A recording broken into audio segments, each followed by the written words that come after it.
Où va l'eau quand il pleut? Alors oui, la question elle peut sembler un petit peu con, mais je vous promets que ça va être intéressant. Je dis que la question est con parce qu'en soi vous connaissez déjà la réponse. Quand il pleut, l'eau elle s'écoule, elle rejoint un cours d'eau, une rivière, enfin elle fait son chemin quoi, puis elle finit par se jeter dans la mer ou dans l'océan. Ensuite un beau jour, elle s'évapore, monte au ciel, rejoint un nuage, et retombe sous forme de pluie quelque part, et ça recommence. On appelle ça le cycle de l'eau, et je pense que tout le monde a déjà vu ça de manière plus ou moins détaillée à l'école. Non. La vidéo d'aujourd'hui, elle va répondre à la question où va l'eau de pluie d'une manière un peu plus précise et technique en utilisant une méthode hyper simple mais super élégante qui donne de très très bons résultats. Prenons une zone géographique quelconque, vue de haut. Voilà, là c'est un carré d'1 kilomètre de côté, avec des champs, des forêts, des vallées, des collines, etc. Et maintenant on va découper cet endroit en une grille régulière. Disons ici qu'on la coupe en 100 pixels, donc chaque pixel fait 10 mètres de côté. Le but maintenant, c'est de venir s'intéresser à la topographie, c'est-à-dire au relief de notre zone. Donc le fond de carte avec les forêts, les champs et tout ça, en fait on s'en fout. Tout ce qu'on veut c'est l'altitude de chaque pixel et uniquement l'altitude, qu'on note ici en mètres. Donc notre carte c'est désormais ça. Alors oui c'est moche, mais ça permet de s'intéresser uniquement à la topographie justement. Pour schématiser, c'est comme si on était passé de ça à ça. Donc on a fait une sorte de simplification 3D du relief de notre paysage. Bref, pourquoi est-ce qu'on a fait ça? Parce que maintenant on va pouvoir imaginer ce qui se passe quand une goutte d'eau tombe quelque part sur notre paysage. Disons par exemple qu'elle tombe ici sur ce pixel, et la question à se poser elle est simple, une fois arrivée vers ce pixel, vers lequel des 8 pixels voisins la goutte va-t-elle s'écouler? Autrement dit, lequel des 8 pixels autour provoque la pente la plus descendante et la plus forte? Eh bien calculons. La pente, vous savez, c'est la différence de hauteur divisée par la distance horizontale.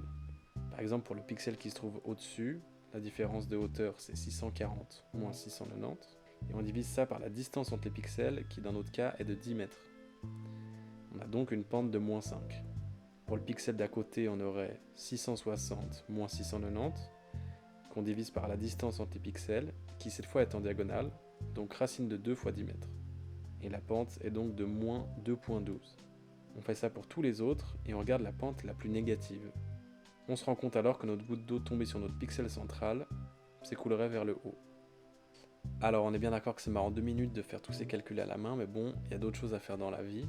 Alors on va automatiser tout ça avec du code, et voilà ce que ça donne. Une grande matrice pleine de flèches qui indique pour chaque pixel vers où l'eau s'écoule. Et maintenant c'est hyper facile de simuler l'écoulement de l'eau de pluie, il n'y a qu'à suivre les flèches. Une goutte qui tombe ici prendra donc ce chemin-là, alors qu'une goutte qui tombe là prendra ce chemin-là. Bon, regardons maintenant ce que cette technique donne avec un cas concret. Au lieu de s'intéresser à un petit carré d'1 kilomètre de côté, on va faire ça pour un pays entier, la Suisse. J'ai téléchargé la carte des altitudes de la Suisse et j'ai choisi que chaque pixel aurait un côté de 75 mètres. Je sais que la Suisse c'est un petit pays mais ça fait quand même plus de 140 millions de pixels à gérer. Et pour la petite histoire, ce genre de cartes ça s'appelle des modèles numériques de terrain. Et ces cartes, je les répète, elles contiennent que une valeur d'altitude pour chaque pixel. Donc il n'y a aucune info sur les rivières, les lacs, etc. C'est qu'une question de relief. Par exemple, pour un modèle numérique de terrain, le Cervin c'est pas ça, mais ça. Enfin bref, j'ai fait une petite interface un peu sympa qui permet de cliquer où on veut sur la Suisse et on voit vers où l'eau elle s'écoule. Et j'ai superposé au tracé de l'eau la vraie carte de la Suisse et on peut voir que notre écoulement théorique est vraiment bien.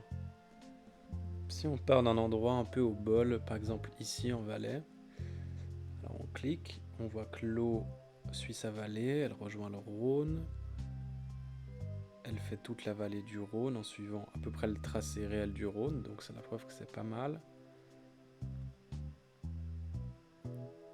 Elle arrive jusqu'au lac.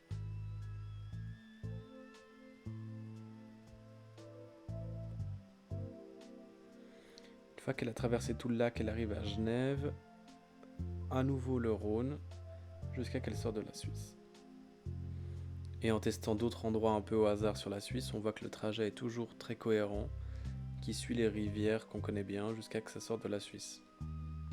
Et je répète encore une fois, la carte de la Suisse derrière c'est juste un fond, c'est ce sur quoi on superpose les trajets. Les trajets, eux, ils sont juste calculés à partir des reliefs. Alors perso, je trouve ça déjà vraiment cool, mais encore plus cool. Pour ça, il faut qu'on revienne 2 secondes à notre petit domaine de 1 km². Admettons qu'il pleuve de manière homogène. Partout sur notre domaine, disons une goutte par pixel. On peut se focaliser sur un pixel et compter combien de gouttes d'eau y passent. Par exemple, prenons ce pixel-là. Il reçoit une goutte de pluie qui lui tombe dessus, mais aussi d'autres gouttes qui viennent des pixels qui sont en amont. Donc sur 100 gouttes qui tombent sur notre zone, il y en a 13 par exemple qui passent par ce pixel-là. Et on peut faire ça pour tous les pixels de notre domaine, et ça donne ça. C'est donc super utile car on voit où l'eau préfère passer, où est-ce qu'elle s'accumule, et on peut décider de colorier en bleu foncé les pixels où l'eau passe le plus, et en bleu clair les pixels où l'eau passe le moins. Si maintenant on implémente cette notion d'accumulation d'eau dans notre modèle numérique de terrain de la Suisse, on obtient ça. Et j'espère que vous kiffez parce que mon ordi a tourné une bonne demi-heure pour faire ça. Mais je trouve que le résultat il est là, et c'est super cool. Et si vous connaissez un peu le pays, on se rend compte que ça correspond hyper bien au réseau hydrographique de la Suisse. Alors, petit disclaimer quand même, cette méthode prend pas en compte les notions d'infiltration, parce que l'eau peut s'infiltrer sous terre, ressortir plus loin, etc. Ça on considère pas du tout.